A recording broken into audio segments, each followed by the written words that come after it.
అంటే క్రిస్మస్ అంటే ఏమీ లేదు, ఇవ్వటము అంటే మన హృదయాన్ని ప్రభుకి సమర్పించే వారిగా ఉండాలి. ప్రేమతో నేను మనవి చేస్తున్నాను. చూడండి, మొట్టమొదటి మాట మీకు తెలియజేశాను, ఆరాధనలో అన్వేషణ ఉండాలి. రెండవది, ఆరాధనలో ఆనందం ఉండాలి. తూర్పు దేశపు జ్ఞానులు వెతుక్కుంటూ వచ్చి ఆ నక్షత్రమును చూసి వారు అక్కడ అత్యానందభరితులయ్యారంట. నేను ఒక ప్రాంతంలో ఒక మీటింగ్కి వెళ్ళాను, ఇలాగే క్రిస్మస్ డేస్లో వెళ్ళి నక్షత్రాల గురించి చెప్తా ఉన్నాను. చెప్తూ ఉంటే ఈ సందర్భంలో జ్ఞానులు, తూర్పు దేశపు జ్ఞానులు ఆ నక్షత్రమును చూసి, ఆ నక్షత్రమును చూసి, ఆ నక్షత్రమును చూసి అంటూ ఉన్నాను. అది కమ్యూనిటీ హాల్ గ్రౌండ్, చుట్టూ ఇళ్ళు ఉన్నాయి. ఇళ్లలో వసారుల్లో మంచాలు వేసుకుని వింటున్నట్టున్నారు కొంతమంది. నేను సీరియస్గా వర్తమానం చెప్తా ఉన్నాను.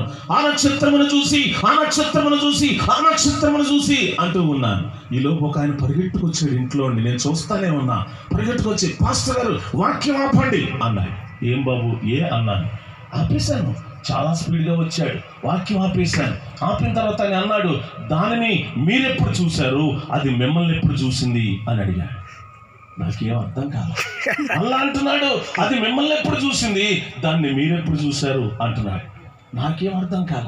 బాబు, దాన్ని నేను చూడటం ఏంటి, అది నన్ను చూడటం ఏంటి, ఏం మాట్లాడుతున్నావు అన్న. నీలో పాస్టర్లు వింటానే ఉన్నారు. ఏంటయ్యా ఏంటయ్యా అని వచ్చి దగ్గరకు వచ్చారు.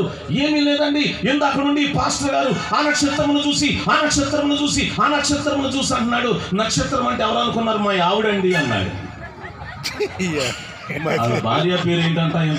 నక్షత్రం. అమ్మ బాబోయ్, ఎంత బాగా అర్థం చేసుకున్నాడండి. లోపల ఇంకొకడు ఉన్నట్టున్నాడు, నాకు తెలియదు. అదొక క్రిస్మస్ ఆనందం. దేవుని బిడ్డలారా, ఈ క్రిస్మస్ ఆనందంలో లోపల ఉన్నట్టున్నాడు. మా ఆవిడ పేరు నక్షత్రం అండి అన్నాడు. నేను చెప్పాను, బాబు, ఈ ఊరు నేను ఎప్పుడు రాలేదయ్యా, ఇదే మొదటిసారయ్యా. నేను వాక్యం చెప్తున్నానయ్యా, బైబిల్లో ఉన్న నక్షత్రం గురించి చెప్తున్నానయ్యా. మీ ఆవిడ పేరు నక్షత్రం అని నాకు తెలియదయ్యా అన్నాను.